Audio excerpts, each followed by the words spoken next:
Hello and welcome to the Warhammer Meta Chasers, your weekly tournament rundown show. My name is Paul, your host. I'm joined by Dustin Henshaw. Hello, everyone. And Adam Camilleri. G'day. Welcome to the show. Y'all had a heck of a show last week covering the LVO, the lead up to one of the largest tournaments in the galaxy, possibly the galaxies. I don't know. We don't know. We don't know. Maybe it is the galaxies. Yeah. I love the idea of, like, on the other side of the galaxy, there's an event that has 938 players. Specifically, just that one extra one. One more. Just one more. Sooner or later, we'll figure it out, but I'm pretty sure that was the largest one in the galaxy. Sorry, I missed it. I was there. I mean, you didn't really miss it. You were kind of... You did the opposite of missing it, mate. We missed it. I mean, the show. I love hanging out with chat. This is the live episode where folks, they come and hang out with us in chat 9 p.m. Thursday each and every week. If you catch us after the fact on the aggregators, know that you can come and hang out with us and the live chat group. And I missed all that, but I'm glad to be here. Thankfully, my voice is returned a bit. Hey, you sound good. A bit. So, yeah, you do sound pretty good. Thank you very much. But it was a pleasure. And here, we're going to talk about a couple of events. We normally give a shout out to Where is War Games Live. He is also taking some time off, which can't fault him there. What a great run over the course of that last weekend. Two amazing events for us to talk to you about: Uprising in Adelaide and the Grand Croisade Imperialis. Nice. Probably what I should have said. That was pretty good. That was pretty good. Thank God I didn't have to do it. That was pretty good. Welcome, everyone. So, big old events happening all over the place. This next one's going to be in Australia, going all the way to the other side of the world. We've had 3 banger weeks. We had the Nottingham Super Major with 300 odd players. We had the LVO with 900, and now we are here down under in my backyard. Well, my backyard being like it's a 10-hour drive that way, but it's still this is the capstone event for the ITC season for Australia. There was a lot of humming and hawing about this because it's the week after LVO, and LVO is the cutoff for the ITC season.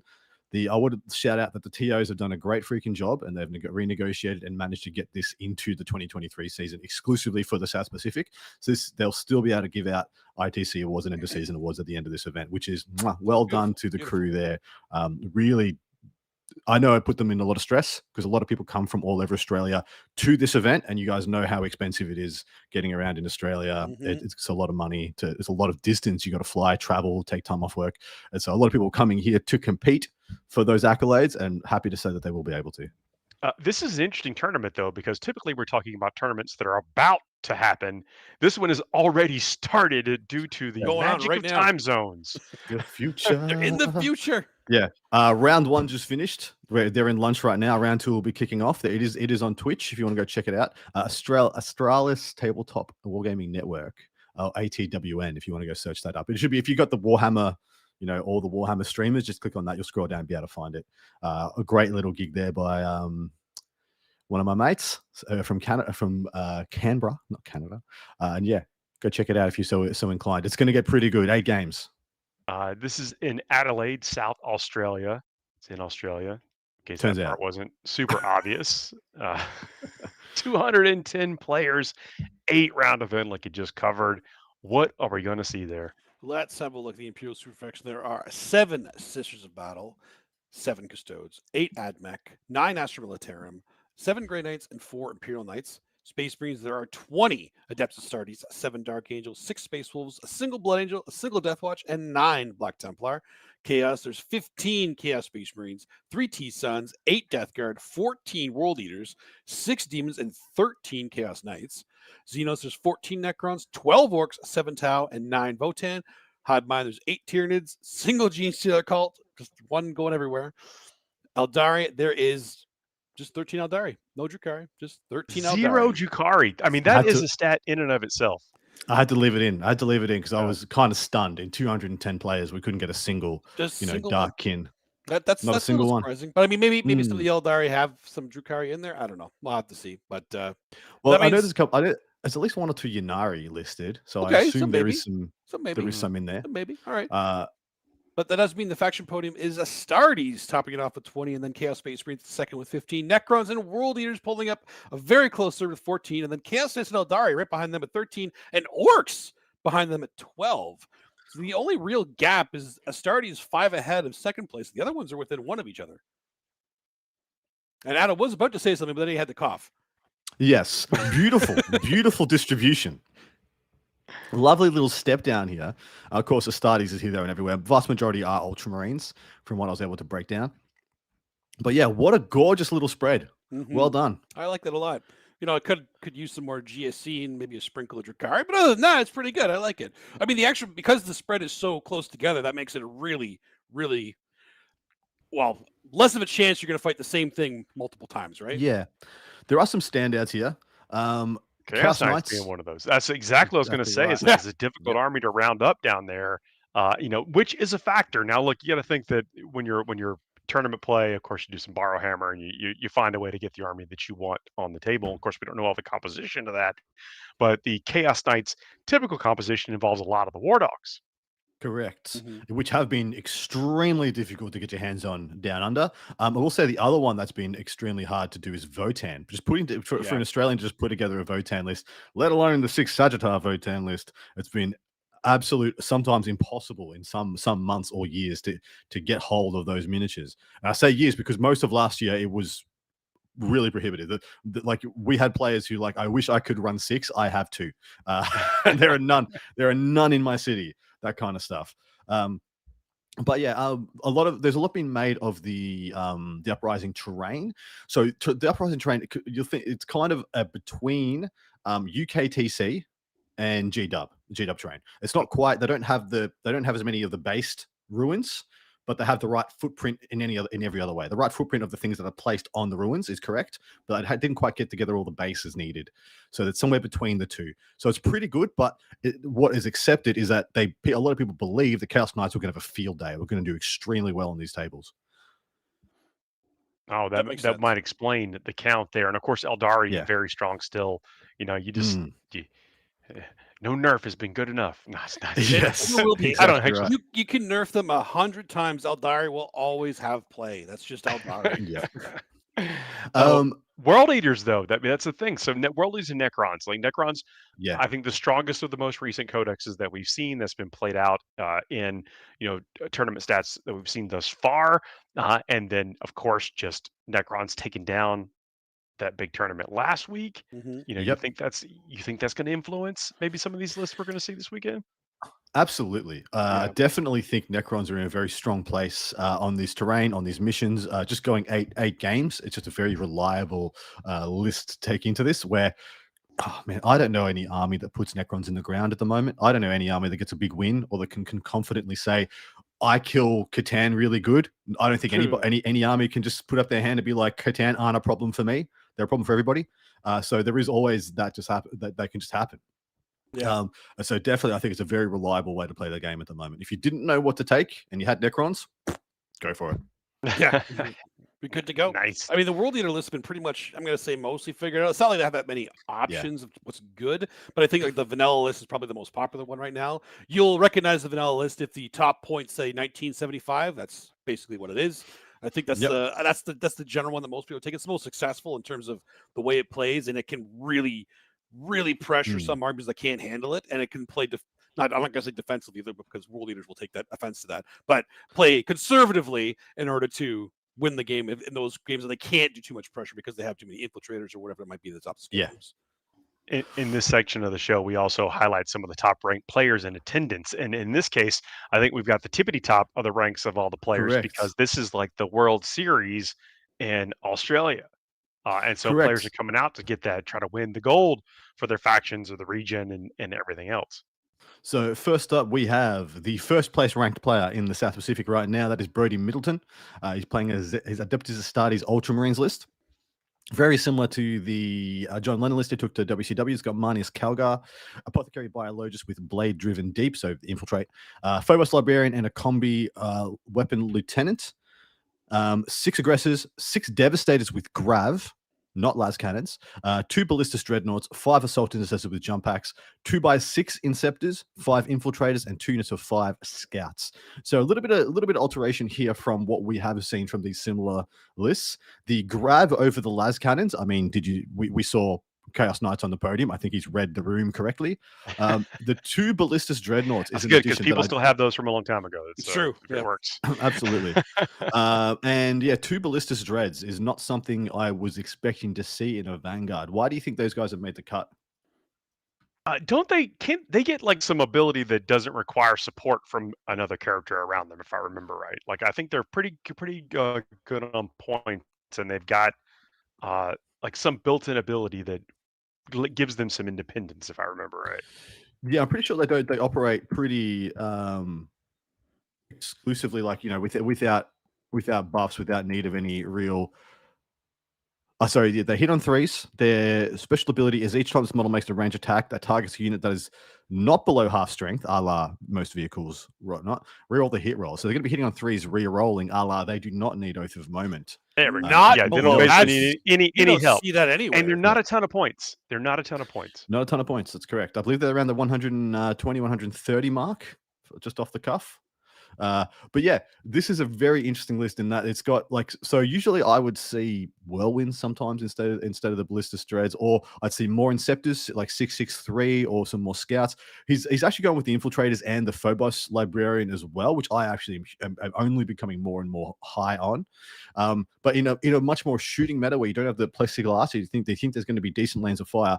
Just having a unit that you can't deep strike within 12 into or come within 12 of, and you can't shoot outside 12, I think is a very powerful tool to add to this list. So I think it's actually a really good choice. Brody's obviously put a lot of thought into the meta here, like I said, with the Grav, with the ballistas dreads. And the 2x6 inceptors, or only big squads, no little squads. So he's actually like full push down the lever on the power, rather than what we saw from John Lennon, who had like 3 power units and then just bunch of other stuff. There is And the this one is the big second- key in here that I think is important to call out that I don't see in a lot of lists and we should be seeing more, especially now, is the infiltrators. Yeah, agreed. Totally agree. Like There's- but Ventress, like this Yes. is like the second major like list in Shaker like that we've seen that has not included Ventress. Mhm. Ventress gives that powerful ability, Yeah. and seems like maybe that's the fat that gets trimmed, and that's the evolution. But once again, I think that is a concession to the terrain. So if you notice that Okay. if everything has those plexiglass squares under them, the lines of fire are just so chopped up, like coming in from the edges, which is what you have to do when you haven't got Uriel's deep strike on the Centurions in particular. It's just extremely hard. When those aren't there, I think the lanes are a lot more clear, a lot more clean, and the threat of just Centurions walking into those lanes at will, I think, becomes actually a real thing on these tables. So I'm assuming that's what he was just looking at it being like, I actually don't know if I need Uriel in this, so I'm going to take it out. But why do you say the infiltrators, mate? Is it because of a certain hyper something legion detachment? No, I would never think because of that. It has nothing Monolithic. To do with that. Nothing to do with the fact that there's monoliths dropping everywhere every turn. No, Yeah. absolutely not. Just push them out. Just I mean, push them out. you See do it you for later. sedans, but doing it for monoliths probably not Yeah. a bad thing either. Agreed. All right. The second top player in tenants, Alexander Iglesias, is ranked second in the ITC in the South Pacific right now. He's playing as Adeptus Mechanicus. We have seen this list, or I think a very similar version of this list, on the show already when the Adeptus Mechanicus first dropped their codex. Alex hit the ground pretty hard and running. He's got his Katara Hunter cohort. He's got 3 marshals. One has the Battlesphere uplink. One has the Clandestine Infiltrator. One has the Veiled Hunter. Don't ask me what they do. One of them is actually, sorry, do ask me what they do. I think I know 2 of them on the top of my head. One of them is scout and infiltrate on the same unit. One of them is get in and out from a transport. So get out, shoot, get back in. And the third one, couldn't tell you, don't care. 10 Rangers, 6 units of 10 Vanguard, maximum Vanguard, 4 Dune Rider transports, 2x5 Sky Stalkers, 30 Sterilizers, 3 units of 3 Service Raiders, 5 Infiltrators, Calidus Assassin, and Caria Draxus, the Inquisitor herself. What do we make of this, boys? This is just so many stuff, so many things. It is a lot of stuff. It's a good MSU for it. I think this is probably the way to play Adeptus Mechanicus, just because you need the transports, you need the MSU to be able to get scoring. Think a lot of people need to stop worrying as much about killing stuff as long as you have a few kill pieces, because this army scores. And it scores well. it feels like a GSC list in the way that it scores. Exactly. It really does. That's why I like it it. almost. I'm quite jealous of it because I'd love to play a guard list that looks like this. But I can't, and I don't, and that isn't a thing. I just have to take artillery and Lehman Russes for days. But yeah, this is a very good list. So Alex, it's really funny, and I always get all these little Easter eggs when I'm putting this show together. Alex has got this big paragraph at the top of his list that just says, "My army can't kill anything. Don't try and tell me it can kill anything. It can't kill anything. I'm telling you, it can't kill anything." It's just pretty much at the top of his list. Don't worry about what my units do. They can't kill anything. Yes, you're safe. They can't kill you. Just scoring. It just goes on and on. Scoring. Yeah. This is another instance of the Kyria Draxus. Like we saw her, work her way in for that kind of pseudo loan op stuff. I mean, there's all kind of be everywhere and score points, and turns out you win a lot of games that way. It helps. Yeah, well, Alex is just an extremely strong player. And really well positioned. It's a race between him and Brody and one other gentleman to make it the top spot for the ITC. And in fourth place in the ITC right now in the South Pacific is Joshua Brody. He's playing Adeptus Astartes. He's got Ultramarines. He's got a Vanguard Spearhead. It's exactly point for point Brody's list we just read out. It's exactly. You see that happen a lot in brew. When people that are brewing their list, they really do put together what they think is the best odds-on favorite for the event. Happens a lot in other competitive games like Magic the Gathering. People come together and get that think tank going, and they bring what they think is going to thread the needle through everything, point for point, and that's completely okay. What's really interesting is that these guys live in the same state, and I'm assuming they're both competitors. They're both probably mates. And I love seeing mates who are competitors. They're both competing for the top accolade in the ITC in Australia, and then they're willing to share their lists, and they're willing to think tank their lists with each other. I love that. I love it. It brings a lot of joy to my heart. And of course, like 210 players, 8 games, it's unlikely, both of you are going to, face off what could be better than both of you facing off in the final for the win? Could not be more beautiful. The chess match, the mirror match. So unlikely to happen. One of you just goes and just has that wrong mission, wrong day, goes first or second, lays an egg, doesn't work out for you. And then the other one goes the distance. We've seen it happen all over the world. It's true. But moving quickly on from Joshua Brody, just wanted to give him a shout out because he's one of the top players in attendance. I decided in lieu of course, breaking down the same list again, I would pull out Mr. Lan Rigs, who got a podium finish at WCW in Atlanta this year. He was one of the saw him play a couple times, like strong competitor. He got third place. Yeah, he got third place. That's pretty good. That's pretty good. World Championship. I mean, I stand by what I said. He's a strong player. I mean, yeah. I thought it was a good place to go. He's got he's playing Chaos Space Marine. He's got his Slaves of the Darkness detachment, 2 Chaos Lords, a Dark Commune, and Fabius Bile. So Fabi Bill's joining it. 10 Cultists, 5 Legionaries, and 3 Rhinos. 10-10-5 chosen. So one of them gets one of the 10 mans gets Fabi. A max unit of Cursed Cultists to go with the Dark Commune, 2 Forge Fiends, a single unit of 2 Obliterators, and the Blue Scribes make this up. Is this the first time you guys are seeing Fabulous Bile being taken? Do you guys know what he adds to things? Not the first time, but I definitely didn't ask the last time. So now I'm going to ask what he does. Fair. He does quite a bit. So he himself has Finno Pain 5+. If this unit is attached to a unit that's at the start of the battle, until the end of the battle, add 1 to the strength characteristic of melee weapons equipped by bodyguard models and add 1 to the toughness characteristic of bodyguard models. So where that is big, it is the tipping point between a 10-man unit of chosen killing a Catan and not killing a Catan. Is that +1 strength? That is the break point. It takes them from winning on 6s to winning on 5s. Okay. Oh. And that is the biggest reason that he's there, because without him, 10 chosen can go in and are more likely than not to whiff on a Catan. The rest of his data sheet reads as thus: once per turn, when an attack is allocated to a model in this unit, if this unit contains Fabius Bile, you can 0 that damage. So once per turn. So your turn, my turn. Happens both times. And then the first time this unit's Fabius Bile model is destroyed, roll a d6 on a 2+, set it back up on the battlefield as close as possible, blah, blah, blah. He is still alive, is not dead on a 2+. So a Celestine-like ability. He's also not a bad, he shoots okay. Poison 2+, anti-infantry 2+, 3 shots, -1, 2 damage. In combat, he's fine. He's no Chaos Lord, but the fact is that you need him. He is necessary to make the Necron matchup a lot more reliable. So he's been chucked in lieu of another Chaos Lord. That's really good. I like that meta shift. I mean, we often talk about when what portion of your army gets shifted to adapt to each thing each time, and it Yeah, typically is like a you bring out one or two larger units and for different types of units, and but this character really is a full on tech piece that has been brought yep. in, sounding like you're dead on for that reasoning, and that could be the difference in the top end games. Exactly right. We've also seen people, a lot of people went straight to Manny's WCW list, the one that, with the max accursed cultists. And I've seen every iteration over months, like every other month since then, the number of units of cursed cultists has gone down by one. And now we're back to one unit, which I think is the best. I think one unit's the best because you can absolutely hide one unit on your tables. When you get two, it's like, okay, well, I can't hide both of these, so I might as well have three. If I can't hide two, might as well have three. Two in the open, send it, let's go. Well, that list had a very specific purpose, and it It responded did. really well It to did. the missions and what was in the Mhm. meta at that point in time. Is that was go out and pick fixed objectives and choke the primary, and Mhm. now as that's more difficult to do because of these new things that have been injected into the ecosystem. It's great Yeah, that people spot have on. adapted to so quickly. Yep. Absolutely terrifying list by Lockie. And I wouldn't be surprised to see him hit a podium at this event again. So we'll see how he does. He's definitely one of the guys he's one of the form players of Australia right now, even though he lives like so far away from everybody else. Because I don't know, anybody look up where Perth is in Australia? So it's Western Australia.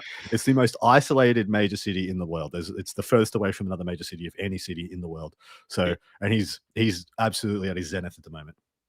This discussion you're having too, like this is the end of the ITC season, but also the start of the ITC season, and then also some people's beginning of their journey to the next Mm, world championships of Yep. Warhammer. So correct. a lot to look forward to in these opening months. Who can secure their spots or start their climb to the top of the charts, all within the next few months or so.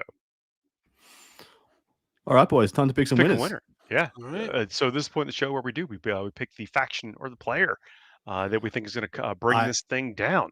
I'm gonna in being the noble Australian that I am, I'm gonna go last because I know the most Man, players here. Paul, And I we know can't most let him factions ever and be in the stuff. lead again because this is just Yeah. Ah, He's just waiting for us to say, and he's winning with our points that we yeah. described. So, Dustin, you want to go first? sure. I'll take Adeptus Astartes. Adeptus Astartes. That's a Well, strong choice. two of the top three in the ITC in attendance are taking Astartes. That is a very good pick. Well, what would you It's a like? strong point. I'm with Necrons. Nice. Necrons, and Nice. I'm going Chaos Space Marines. Yeah, that's a good choice. Yep. All right. What is up next, gents? Next one we've got is the Grand Choix Imperialis from Montreal, Oh no, you Quebec, He's playing with you. He's playing with Canada. you. You want to do it properly? Imperialisa. that Am I Yeah. close? Did I get Well, closer with that one? it was definitely closer. It was a weird accent, but okay. Yeah, no, I'll take it. I will take it. We appreciate Y'all, the that's effort. the way we say it. Y'all, That's fair. That's fair. Chuck a 29 y'all on the end. players. No, that's fair. Team event, Love it. 16 teams of 8, 5-round event. And Dustin, you're going to be in attendance for this. I And will so be in interested attendance. to I'm get your excited. perspective. Yeah, for sure. I will point out too, because it says 129 players with 16 teams of 8. That is because Coaches. one team is bringing a coach. One, only one. Whose team is that? I don't know. Maybe it's Who would throw out the math so much that I had to go and check every team? Who would do such a thing, Dustin? who would To do me, it? Adam.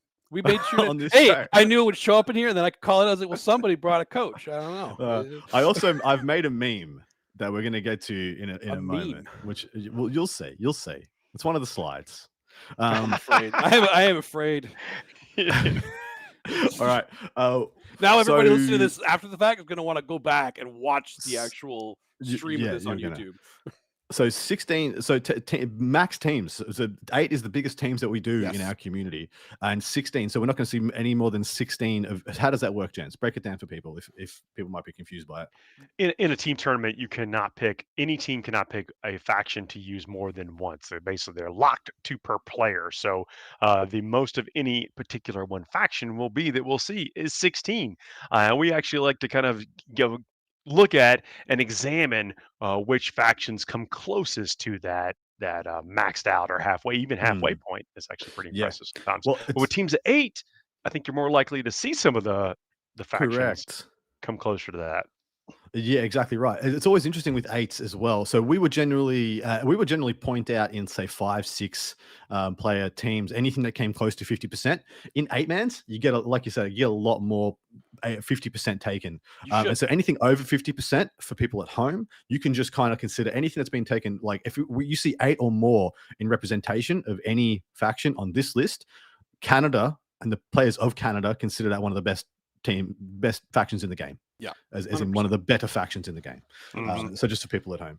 But 8-pack, Dustin, why 8? 8-pack. Why go on to Because why it's go on to the time. tippy top Because rope? it's time with the National League coming up and WTC becoming bigger for us around here. We just love these 8-man teams. So the first one we did was in BPO, so Beer and Pretzel Open over in Sudbury, and now they're coming everywhere. They're going to be all over the states. They got a bunch in Canada, and I couldn't be happier. The 8-man teams are so like 5-man teams are amazing. 8-man teams though, that's a whole other ball game. It's great. The pairings are a lot harder with 8-mans. And you have a lot I'll just more throw options. it out there. Just throw it out there. I'm Throw it kidding, out of course. Yeah, believe me, it is. We'll talk about the pairings here in just a minute. But what are we going to see there? What's the faction breakdown? All right, let's see what it is for. In the Imperial Super faction, there are 6 Sisters of Battle, pretty close to that 50% cusp. 2 Custodes, 1 Admech, 4 Astra Militarum, 6 Grey Knights, 3 Imperial Knights. Space Marines, there's 3 Astartes, 3 Dark Angels, 2 Space Wolves, 1 Blood Angel, and 3 Black Templar. Now, for these teams, you were only allowed 1 of any of those, so that technically would mean that they're over the 50% mark, which makes sense. Chaos, there are 8 Chaos Space Marines, 2 T-Suns, 7 Death Guard, 8 World Eaters, 2 Demons, and 7 Chaos Knights. Xenos, there are 12 Necrons, 8 Orcs, 8 Tau, 10 Votan. And then the Hive Mind, there's 9 Tyranids, and there is a Gene Stealer cult player there. Eldari, Yeah, I wonder who that guy is. I wonder who that could be. Yeah, who could that be?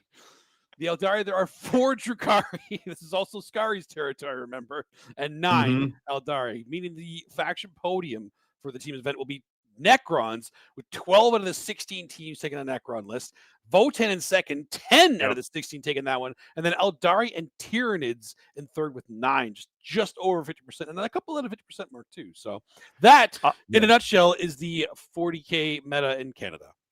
So the way pairings work, and I'll try to be brief with it, is essentially the captains put out a list, and then the opponent captain gets to match 2 lists against that. Whoever put their list out gets to choose who they battle. You go on down the line until eventually you only have 2 lists left that end up pairing against each other. I really am looking at the composition of this, and this is smart to do, but a lot of these, it seems to be a lot of lists are counting on being outlisting their opponents, like having the upper hand. Like you want to create these flip-flop, these gaps in list capabilities, and I think that's why we're seeing a lot of these factions spike the way that they are. You see a lot more of the skew factions that operate exclusively in certain portions of the game get super powered in 8-player teams, because you can engineer so many more ways for them to be potent. Because of course, even you have the pairings, you have the pairings depth and complexity, but you also have the table pick added as the kind of the third complexity level to this, because of course you'll have a distribution of tables from heavy, ultra dense tables that, going to be very oppressive to shooting armies, but a field day for things like World Eaters, all the way down to here is Tau's playground. Tau love this. You don't want to go second on this table. That's the kind of disparity. Like knights being, good, and when knights are good, it changes when you might introduce knights out into the pairings process, depending on what tables are available.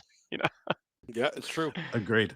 And that's why you'll see things like, Votan is a great case study here of a list that is a skew list. It is pushing the transport value skew more than everybody else. And if you just pair them into armies that can't kill 2 Sagittars a turn, or they're playing on medium tables or even dense tables where, I play chimeras, I play other large transports. They're not that good on dense tables. There's a lot of maneuvering. Sagittars scout, and they're real tiny. They get around those corners a lot easier. You could just, have somebody who's really well trained on this layout heavy table, and all of a sudden they're an like a absolute toddler's weapon. roller skate. Just Yeah. Yeah. Yeah. It is. And so you'll see some of these armies get absolute value, absolute agency. Orcs is another great one. Yep. Scoring machine, absolute Mhm. scoring engine. Tyranny is another one. Scoring engine for your team, for your 8-player team. You're like, I bet there's I a lot can of throw these. Norns in those lists, those Tyranids I, lists. I couldn't be bothered breaking it down, but I thought if I did, I'd see, Norns and Unending Swarm, being like swarms, just chuck them up, take a dense table, get a bunch of points. Who cares if you win or lose? You didn't give up a lot. They didn't gain a lot. Is the kind of disparity we'd see there. But we have two teams to break down. Yeah, we do. With two beautiful teams. Dustin, First of which, the Distant Stutter Scrubs. Scrub Never heard of team. them. I don't know if you want to break this down for us, and then we'll pick it apart. Adam and I will mercilessly pick apart these choices. Yeah. Oh, by So all this means, is- that's what you wanted to This do. is Dustin's freaking team, and a little bit of nepotism. But right. he wanted to do this, so break it down for us, mate, and then give us a little bit of TLDR about in your team construction, why you picked what you did, what the off meta choices are, and why you went with them. Yeah, sure, we can do that. So I'll go over the list first. So we have some Sisters, Triumph, 30 Arcos, Vol, Paragons, 2 Exorcist Castigators. Pretty standard Sisters list. It just scores. Like it can win almost any game. So it's just a great kind of champion to hold in your pocket when you need it. And generally speaking, we'd like at least, the way I like to pair, I like to have at least 2 of one kind of list, one style of list. And this one would be one of the just good list to go in to get anything. Then we have our World Leaders list, which you'd think would be standard, but nah, man. We skewed it. Angron and 2 Lords of Skulls. That's right. And then a bunch of 2 Lords of Skulls. 2 Lord of Skulls. Baller. We don't need knights, Absolutely so we baller. got skulls. Yeah. I don't know if you guys know what Lord of Skulls do for Angron, or World Leaders in general, but they get to mess around with the corn roll, +1 or -1 if they killed something, for everything they killed. Absolutely amazing. Round. It's actually, it means Angron generally will always come back. Always come back. You can't keep Angron off the table. The best thing you can do is stop trying to kill Angron and try and get the Lord of Skulls, honestly. and that just feels like crazy. It feels crazy to do. I love the sound of that. Of course. And then we got our GSC player, just playing some. The one GSC guy in the whole world. In the entire world. Hit the meme. Go down one more slide. I gotta go down another slide. Yeah. Anybody from the old WWF days with the Ministry of Darkness, was unveiled that the leader was Mr. McMahon the whole time, and everyone was really disappointed. Turns out the one GSC player in the world, it was Dustin. It was Dustin all along. It was me all along. Oh, I've been Amazing. losing a lot. That's unfortunate. It took me like 6 minutes. Don't diss my meme. I would not. 6 whole minutes. It's incredible. It's incredible. I love it. We're going to put it up in the Discord for posterity. It may live there forever. Tell us about your list, there, mate. So my list, I brought 2 Saboteurs, 10 5/5 Acolytes, 2x20 Neos, 2x5 Aberrants, 2 Trucks, and 2 Chimeras Catechins, and of course, Primus is in there with an Exos as well. It's standard for the most part, but I add my Trucks in there, and I added 2x5 Aberrants, which I find are actually a lot better than just one block of Aberrants, because so many things in this game can just kill them. You can just nuke one block, yeah? It's honestly, the 5 minutes almost as durable, or at least you still have to put as much into that 5 block that you needed to put in the 10 block to kill them, and they still do just enough damage to do exactly what you want them to do. I think they're great. I love them in the 5 minutes, personally. Nice. We also have standard League of Votann. It's 6 Saggies, 2x10 Hearthguard, 2x5 Zerks. That have some close combat in there. It's a pretty standard one. Just pushing the transport value skew. Then we have a Necron, Knaptic Court. Again, pretty standard. Nightbringer, Void Dragon, 18 rates, but 3 Doomstalkers in here, which I actually really like. I really like Doomstalkers as well. Just because they're actually going to be rerolling all their hits from their deployment zone when they're shooting, which is, I love it. Tyranids, we also brought an Unending Swarm. Points. Just like Adam said, put it on a heavy table, get points. I don't care if I win or lose. Whatever you're getting, it's going to be less than what you thought. Yeah, correct. Drukhari, we have many Skari. models, though. It's a lot of models. But Drukhari, we have Skari on the team, so obviously we have a Drukhari player. That's what he does. So 2 Beastmaster packs, 30 Cabs, 3 Venoms, 3x5 Mandrakes, 3x5 Scourge, and 3x2 Talos. I actually was breaking down that list. I actually had to go and look at what a couple of the things do. That's the best Drukhari list in the world, I think. What he's playing right there, Yeah, I think is as good as it gets. it is. All right, I agree. what jumped out at you? I mean, because we haven't seen Taloses in a while, or the Beastmaster packs. The Beastmaster packs are the little X factor. Also, he's got the right amount of Cabalites because all the Cabalites get split into the Venom, so you end up with 6 Cabalite units.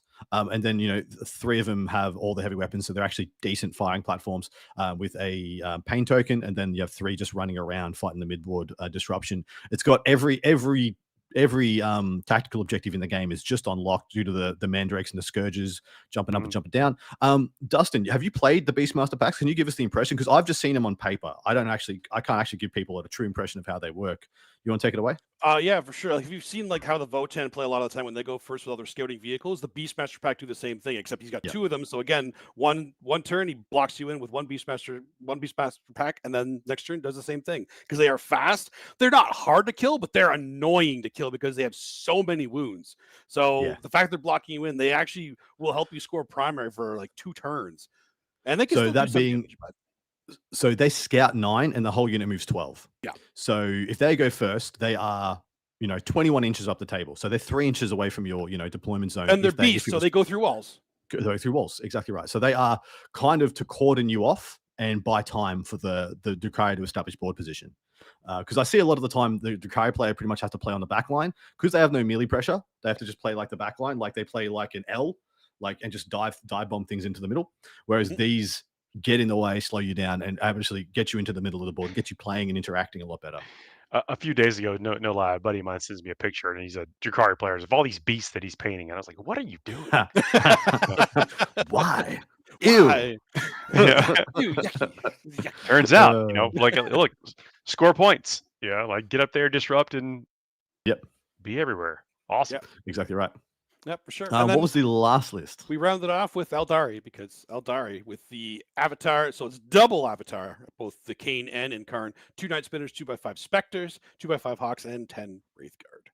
And that is pretty standard stuff. Pretty standard apart from the the Brash Brothers. So the standouts here for me are, of course, the Drukhari and the GSC, but of course your team has specialists in those realms. But so that's exactly what you do when you got 8 player teams and you have some specialists. They're X factors. Take a bunch of standard stuff that's always going to be good, and then if you got faction specialists, let them do their thing. I think is really important to do. Why did you guys end up going with the skulls over, say, Imperial Knights, Renegade Knights? What do you think that does for your pairings and your matchups better than the other 2? For one, the World Eaters matchups, a lot of people will go into that thinking that they know how to fight World Eaters, and it's a very different skew list for that. So if they're actually putting something in that's made to fight World Eaters, it may not be built to fight that World Eaters. Yeah. Because World Eaters are so common, I feel like every team will have answers for them, right? But the answers they bring won't necessarily bring the answers for Lord of Skulls with Angron. And it's not going to be like a high scoring list, but it'll be another almost blunter to some of the lists that the other teams will bring. And it pairs well with actually the Bash Bros as well. And the Necrons. Here's the question for, I guess, me and Paul. Who's the put up, Paul? I'm not done raking him over the coal. I'm not. Oh no, go ahead. I'm not. No, this is a hot seat now. Is the Adeptus Mechanicus. I think Shaggy is a great choice, but there's no Space Marines here. Like, everybody's got Space Marines, and there's much different ways to build Space Marines. So why go with the Adeptus Mechanicus if you're going to have any type of like power armor list? And I'm not counting the World Eaters as the power armor list because it seems like there's a lot of points, and stuff that is not power armor. Correct. There's actually a simple answer to that. It's because our Space Marine player is also our Eldar player. So it was between Eldar or Space Marines. Oh, well, okay. Yeah, okay, good choice then. Because he actually practiced Space Marines too. We played into that one too, and we're like, I still think I want Eldar more. It's just not that there's a lot of power armor in the 30 Arcoflagellant list either. No. But you get what I'm saying. Similar kind of profiles. Oh, definitely. And Space Marines are a really good army for sure. And that's one we absolutely considered it. But again, and he's even our Space Marine player, he's not really a Space Marine player. He's like, I'll play it if you guys want to bring it, but he's actually Eldar, so it just made more sense to put him on that. Was it a design choice for you guys to make your list work really, really well with the Votan list, and that you're both heavy transport 100% value skews? So you did that on purpose? Yep. 100%. Nice, good job. Because I was looking at those two; they're next to each other in the list breakdown. I was like, this is the same list. One of them does the more Daka, one of them does the more punchy. Yep. But it's kind of the same thing. Really interesting. Put out list. Who is the first put out? Who's the first put out? I'm actually going with the Drukhari. I think that we all know that Scar can play in any situation, Good choice. and Good the choice. people that you're going to be playing against have no idea how to play against Drukhari because they're not out there. They'll come into a lot of preconceived notions. You get the table pick, and you just let him do what he does, which is win a lot of games. Seemingly out of nowhere. It's not out of nowhere, but people think it's out of nowhere. Well, now that I can't pick Scary, I think it's either No. Dustin or the Tyranids. I'm more likely to say the Tyranids as the standard put up. If I had to pick one list out of this, apart from the Drukhari, that's just going to engineer points out of nothing, the Tyranids playing fixed with single Biovore and then just unending swarm. I think on table pick, just never going to get a 20, never going to get like 15 even. Like nobody just gets to walk over that on a heavy table. All right. Yeah. In saying that, let's go over to our second team. No, we're not going to get the answer. Like, what do you think? What do I think? Well, I wasn't sure if you wanted to give it away before the event, but if you want to speak to it, Dusty. Well, I certainly won't put you in a position. I think calling your shot though is. I'm not. I don't need to because our pairings are based on who we're up against. My put up first is different for every matchup. Yeah. Every matchup. Yeah. Now it could be myself, could be the Nids, could be the Necrons. Really, when I go look at the Matrix, I look, okay, who only has one or less matchups that he needs to avoid? You go down and you avoid that matchup. Done. Yep. Done. Then we move on. Yeah, easy. I think you would have a locked-in set put out would be either because you must get the table pick. Yes. Or you are you're dealing with the personalities of your players, which is also a huge contributing factor, by the way. Well, a very strong thing, even in 8-player teams, you only ever usually want to have one, maybe two lists that you need to get a table pick with. Yeah. And you guys only have one. And that being the Lord of Skulls list is the only one that would more often than not prefer to have it the choice. Yep. Because you'd hate to see that getting trapped on a heavy and then the Lord of Skulls get to do absolutely nothing or see anything. And then Angron's just trying to fly over everything and he's just having an awful day. So yeah, 100%. So that's really well engineered on your version as well, because like literally apart from Lord of Skulls, who can still play on a medium table, everyone has fun on a medium table. So that's how you got to think about it. I will say that the one thing that my team has agreed on is if there's a specific player or list on an opponent's team that we are concerned about, that we think it's going to do really well, you're getting to pick between me and Scary to play. That's basically been agreed upon. Yeah, just you get the wonky stuff. Faction specialists, stuff where it's unpredictable. Yeah. Next, all right, we're going to talk about next team, the Imperialis United. Oh, it's me again. There we go. These are the hometown heroes. I'm going to read this out a little bit quick because of course it takes a long time to get through these. We have Grey Knights though with the Teleport Strike Force, 3 Librarians, Crow. I believe he has a champion in there as well. 3x5 Termies, 5/5/5, 10 strikes and 10 purifiers. So he's actually playing Grey Knights with units, with bodies. And I think I like this list. Actually, like this list a lot. Yeah, I know what. It's got a Hypercrypt Legion Necrons list, Nightbringer Void Dragon, and Transcendent Catan. So that is the full complement. Still got 18 wraiths, and then 5 solo destroyers or heavy destroyers. So the single MSUs everywhere. We have a Chaos Space Marine Slaves to Darkness, 3 Dark Communes with Max Accursed Cultists, so maximum Accursed Cultists here. 3 into 5 units of Chosen plus Chaos Lords, a single Forge Fiend, 2 Rhinos, some Mergings, and a Blue Scribes. A Leagues of Votann list, which is the 6 Sagis. A lot more Hearthkin here, so a lot less killing ability than the previous one, but a lot more mission play. So like it's because all those unit warriors are going to be split into 5-man. So it's going to have 6 units of little annoying Obsec Bomb trading pieces. Still has 2 more 5 Zerks and a 5 and 10 Hearthguard units. Ashtamil Time list, which I find this list very interesting. Combined regiment, of course. Lord Solar, 2 tank commanders, one of them Demolisher, one of them Battle Cannon, 2 units of 10 Rough Riders. Here they are. Here we go. 2 Cyclops Demolition Vehicles, 2 Lemon Rust Demolishers, and a single unit of 3 Rapier Battery Laser Destroyers, which is the very first time I've seen those in the list. Very in this edition for sure. Yep. Yeah, he's got some other stuff. He's got 2x5 Rattlings, some regimental attaches, and a single unit of Scions as well, off the top of my head. Black Templars, Ironstorm, Hellbrecht, 2 Tech Marines, 3 Redemptors, 3 Whirlwinds, and then just the MSU stuff you'd come to expect from Space Marines, Scouts, a single unit of Sword Brethren, and some Inceptors. A Tau Empire Kauyon list, which I'm going to point at this list as what I think is the best or one of the best Tau lists in the game. I think this list is phenomenal. He's got Anvar, Coalstar Commander, and Enforcer Commander, 5 units of Breaches, 3 Devilfish, a full unit of 6 Crisis Suits, a full unit of 20 Kroot. That is the only one I scratch my head on, as if, is this better than other things you could have? 3 units of 10 Pathfinders, and It's 2 a big units of 2. footprint. Yeah, 2 units of 2 Tetras, and I think it's got some Vespid in there as well. So, but I love this list. I love the fact that it's got all those Breaches, it's got all those Pathfinders, it's still got it's got bodies, but it hasn't compromised too much on the killing ability. Incidentally, the Tau player on their team, I would say, is probably the best player on their team. He's normally a guard player, and he has a style he loves shoving stuff in to block people in. Yeah. And the Kroot will do it, and the Breaches will help after that.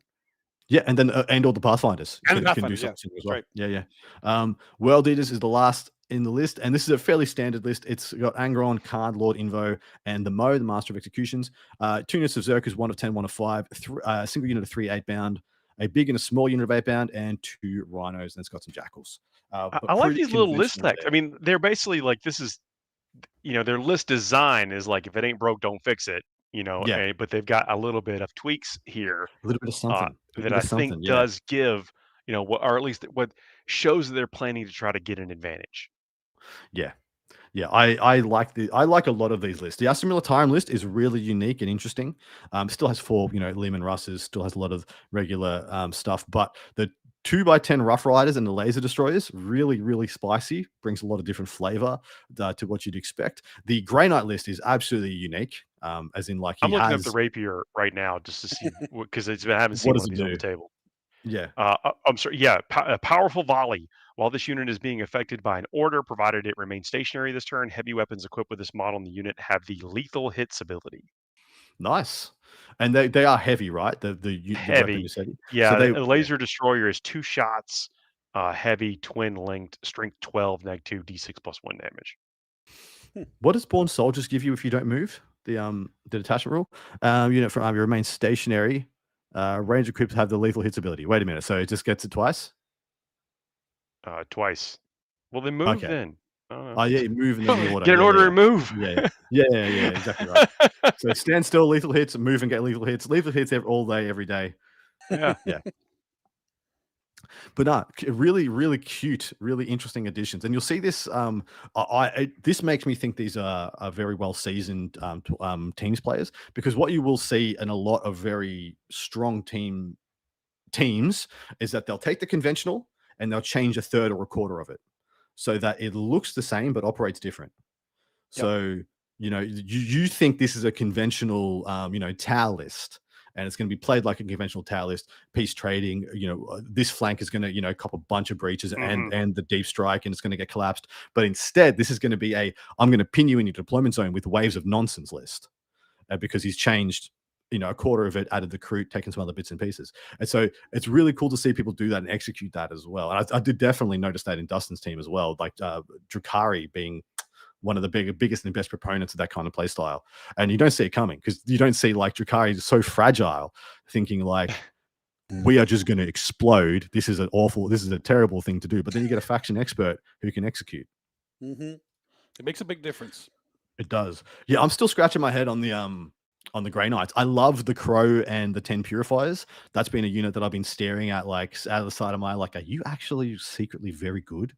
Well, with all the bodies, it kind of gives you more play in your special ability. I mean, you're going to see these waves of things coming in around, especially if they're on a heavy table. It's just like you might come away with that game as a draw or just a small loss because you weren't able to close these guys out. Well, I've seen a lot of Grey Knight players having to make compromises when I've seen high-level Grey Knight games locally, being like, well, I have to, because my army is not killy, I need 2 or 3 units to take you off this primary, then take it from you.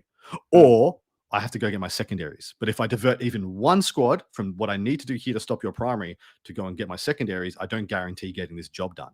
And so because they have so few units, they have to constantly having to make the right choice, which one is right for their overall game plan. So I like this a lot, having enough units to just play the mission whilst try and disrupt, and even enough units to kind of trade for a couple of turns in the middle is something very different for Grey Knights.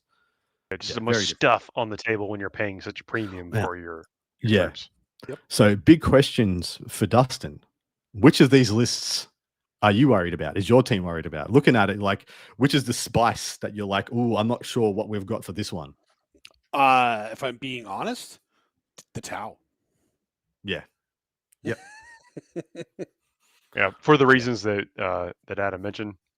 Exactly. It is actually because it looks like a standard Tau list, but it's not.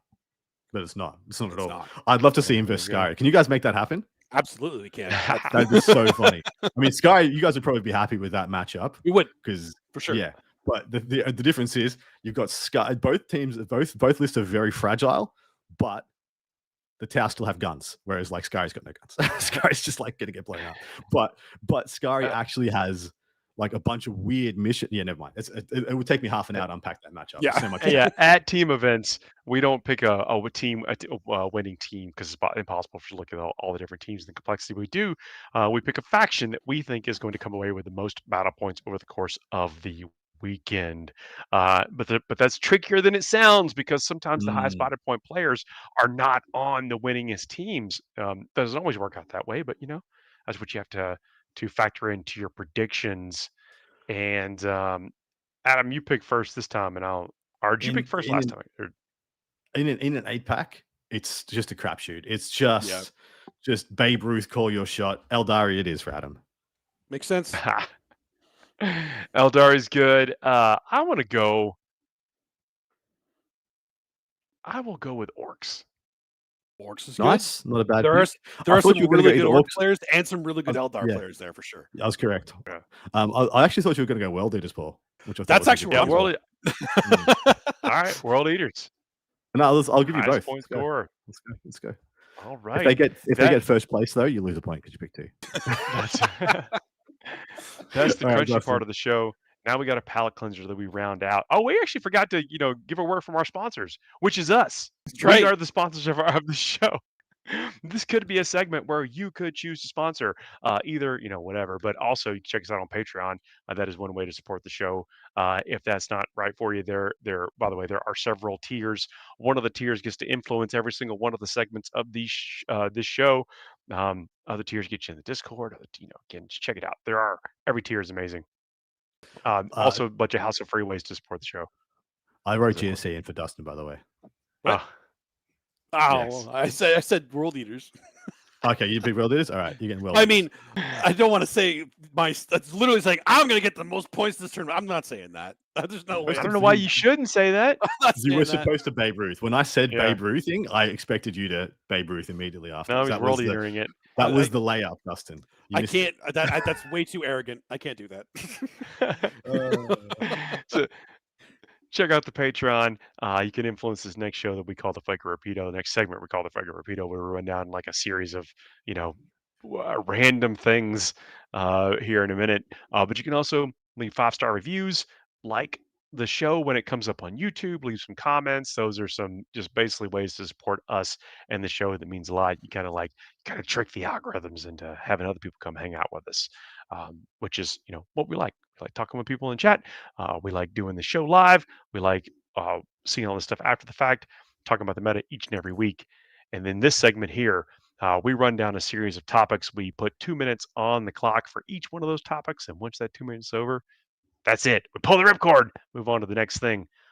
These segments sometimes don't have anything to do with Warhammer. We were just talking about Warhammer, all deep in the numbers, in the thick of it. This is a time to decompress, all hang out together and chill. What's the topic this week? This week the topic is your brain meta, just in terms of the meta's about to shift. So what's your brain on right now? So let's see. Number 1, what song do you know word for word?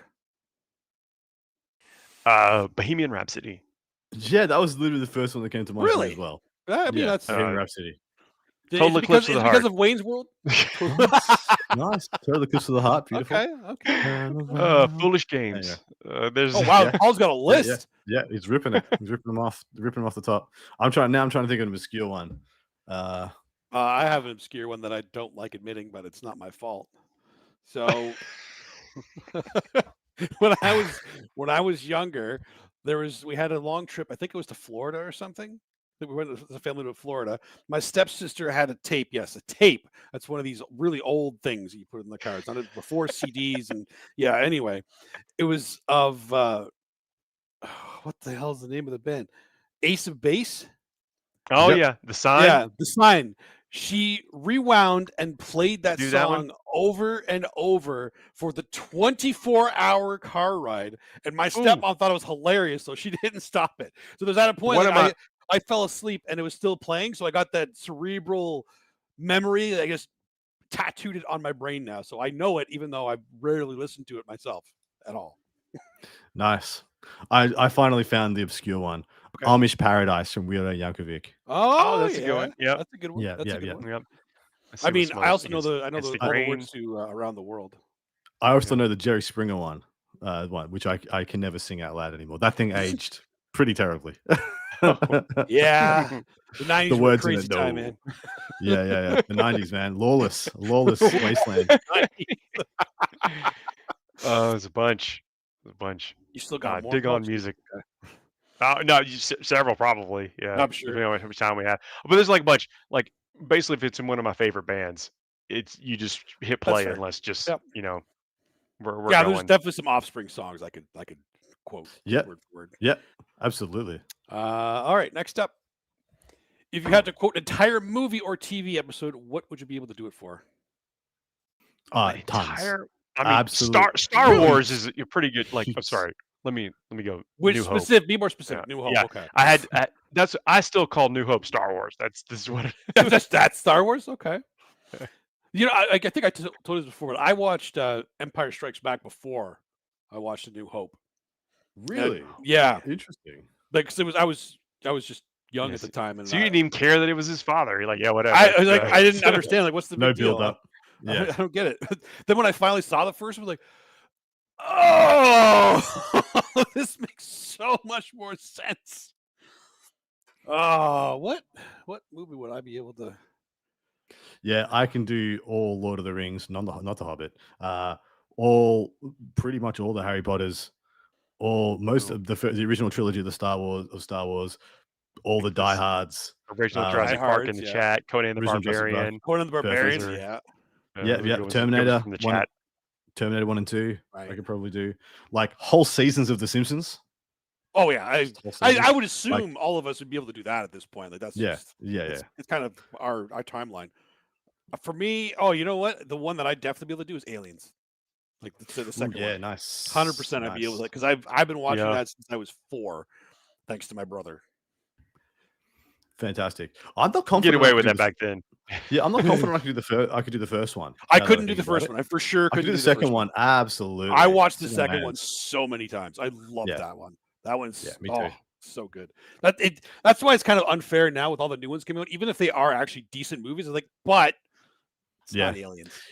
Gremlins 1 and 2. Yeah, Really? I can do. Yeah, those were I loved them to death movies when I was a kid. Talk about a movie that is not PG. Like it is nowhere near would get it's it true. PG. If you want to see Caveman. the difference, Yeah. yeah. If you want to see the Caveman, yeah. difference between like what would get past PG now and what was PG in like 91, go watch Gremlins. They launch an old lady out of the top, like out of a building. They just freaking catapult launch her to death out of the top story of a building, and we're like, yeah, she's dead. Good. Good. The difference in sitcoms. Go watch Married with Children, man. Like that was. That's true. Oh, That's jeez, true. the differences. All right. Fuego. Next up, the video game you are most likely to be able to beat blindfolded. Original Metroid. Yeah, That is a hard one to beat blindfolded. That is legit. Beat it 16 times in a row without dying. Wow. I did not know you and then I was like, there's a surprise in Metroid, by the way. There is when you're playing it through for the first time. The original one you're talking about, right? Yeah, the original. Yeah. And then I was like, "Does anything else happen? Let me just keep trying." And no, it doesn't. Sonic 2. I used to try and speedrun Sonic 2. Sonic 2, right? You tried to speedrun it specifically? Yeah, back in the day when we were kids, me and my brothers used to sit there and just try and speedrun the levels, just to see how fast we could just power. That would be the stuff. first game I'd ever think of to try and speedrun before speedrun became a thing, right? Exactly right. We were doing it before it was a known thing. We were just like, lol, let's just see how we can, because none of the stuff matters. Like if you don't die, essentially none of the things you gain in Sonic matter if you just don't die. So if nothing hits you, there's no point to grab any of the things. And so we just figured out, let's just send it. Let's just send it all the way to the end. Who cares? It's true. Doesn't Do you matter. glitchless? What? Glitch? Okay, never mind. Yeah, so you did. No, we didn't. No, we didn't do it. GTA 3. Also, I used every hack. That was like the first game where I got every hack possible. I was flying the tanks around the island, flying them, because you used to turn off gravity, and then if you got enough speed up with the tank turret turned around backwards and went off a jump, you could just fly. And we were just like one of the first. Yeah, we would just fly the tank around the island, the GTA islands, and we thought we were like the kings of the world. It was great. Okay. For me, I actually from the NES, originally Nintendo. I said all my picks to me would be from the original Nintendo. Oh, yeah. So that's I'm closed out. Mine is. I actually almost did it basically because after I got my nose surgery, my eyes were watering a lot, so I couldn't actually see very well. So I was almost playing it blind. Then it was Link to the Past. I legit can do that basically blindfolded. The one that you would never be able to do blindfolds. Battletoads, original Battletoads. Oh, that's so hard. Freaking way you're doing that. Yeah. You just get to be king of the world if you could beat just the jump level. You know, the speed, the one when you're on the bike thing. I feel like you'd have to be able to do that blindfolded to do it. Oh, that's what I was doing wrong. All right. Some of those games back then had no chill. They were very hard. Like I was Mega Man, Contra. Those were freaking amazing games. But blindfolded, nope. Yeah.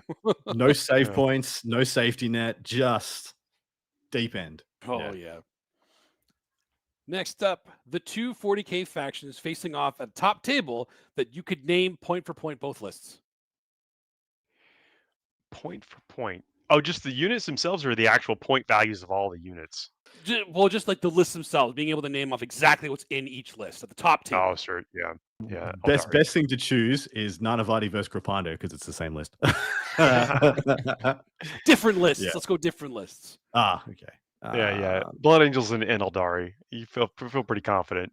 Blood Angels. Is there a standard Blood Angels list that you?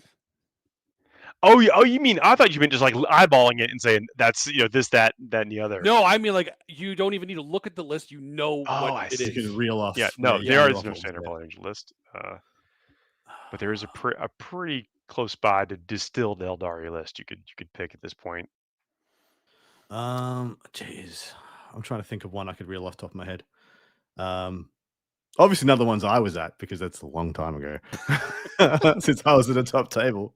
Actually, no, there's one last year. Yeah, I was in New Zealand last year. Yeah, okay, I got one. Sick. Oh, okay. Yeah. What is it? You want me to do it? Yeah. Well, it's my Ravenwing list. You don't have to name the list. You don't have to actually name it. Hey. Two factions that you feel strong enough that you could just rattle off the. Yeah. Freaking Dark Angels and. Well, yeah, right now, Eldari. Yeah. I think Eldari has just too many tweaks in it. I think the main ones I could do are CSM and World Eaters. I think those ones are the most. That is correct. World Eaters, definitely. I feel like I'd only get undone by Eldari if they chose like Hawks over Warp Spiders. So, Yeah, that's what I mean. Like those ones, do they own Shadow Specters? Too. Do they? Exactly right. Bro. Yeah, exactly right. They own, yeah, that's true. Yeah. I mean, Chaos Knights. That's true. Yeah, Chaos Knights is a good one. One Stalker, 6 Brigands, 4 Carnivores, 2x3 Nurglings, and a Changeling. Like, done. Yep. I will say it's harder now than it was 6 months ago. It's true. Like you can tell, like Demons was like Demons.list. Chaos Knights was Chaos Knights.list. There were Eldari was Eldar. It's like it's a much different vibe out there in the meta right now, which is cool. That's actually really cool. I like it. I think this is the last one here. Yeah, there it is. The best stratagem in the game right now. Is it still Phantasm? It's probably the Chaos Space Marines Undivided Real to Hit, Real to Wound. That is the one that I think actually gives people the most consternation right now, but only because people have learned to play against Phantasm. Correct. And Phantasm has taken a nerf, admittedly. Although they were killing the Wraith Knight already, they didn't really need to restrict it. Yeah, there. I mean, right now, what do you Phantasm? Fugan and Wraithguard, basically. Wraithguard. Yeah, Wraithguard. Yeah. Is Sometimes you Wraithguard's do a pretty it. big deal, though. You know, It's No, pretty big, yeah. Wraithguard is where you do it like 9 times out of 10. Like, Like that's top- real. If you top- have top Wraithguard, three- that's getting it. The top 3 unit in the game gets the Phantasm. Pretty good. Yeah. Yeah, for sure. yeah. If we're going like just as far as like the the ubiquitous of what everyone's going to use, best stratagem in the game.